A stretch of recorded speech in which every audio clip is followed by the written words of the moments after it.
అదరగొట్టే కారం రంగు రుచి ఆచి కారం పొడి. ప్రభాస్ హీరోగా తెరకెక్కిన మైథలాజికల్ మూవీ ఆదిపురుష్ భారీ బడ్జెట్ తో ప్రతిష్టాత్మకంగా తెరకెక్కిన ఈ సినిమా డిజాస్టర్ అయింది. అంతకు మించిన విమర్శలను ఎదుర్కొంది. ఇన్నాళ్లు ఈ సినిమా రిజల్ట్ విషయంలో మౌనంగా ఉన్న దర్శకుడు ఓం రౌత్ ఫైనల్ గా స్పందించారు. ఇంతకీ ఆయన ఏమన్నారు? ప్రభాస్ రాముడిగా, సైఫ్ అలీ ఖాన్ రావణాసురుడిగా బాలీవుడ్ డైరెక్టర్ ఓం రౌత్ తెరకెక్కించిన భారీ బడ్జెట్ మైథలాజికల్ మూవీ ఆదిపురుష్. ప్రతిష్టాత్మకంగా తెరకెక్కించిన ఈ సినిమా ఆడియన్స్ ను మెప్పించడంలో ఫెయిల్ అయింది.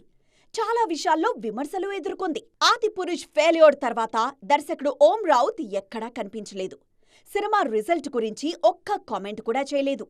చాలా రోజుల పాటు సినిమా అప్డేట్ కూడా ఇవ్వకపోవడంతో ఆల్మోస్ట్ అందరూ ఓంను మర్చిపోయారు. రీసెంట్ గా ఓ బయోపిక్ తో మరోసారి వార్తల్లోకొచ్చారు ఓం. మిసైల్ మ్యాన్, భారత మాజీ రాష్ట్రపతి అబ్దుల్ కలాం బయోపిక్ ను తెరకెక్కిస్తున్నారు. ఈ నేపథ్యంలో మళ్లీ మీడియాతో టచ్ లోకొచ్చిన ఈ బాలీవుడ్ డైరెక్టర్ ఆదిపురుష్ రిజల్ట్ గురించి కూడా స్పందించారు. సినిమా మీద వచ్చిన విమర్శలు తనతో పాటు తన ఫ్యామిలీ మీద కూడా ప్రభావం చూపించాయన్నారు ఓం రౌత్. ఎంతో మానసిక ఒత్తిడికి గురికావడంతో కాన్ఫిడెన్స్ కోల్పోయానన్నారు.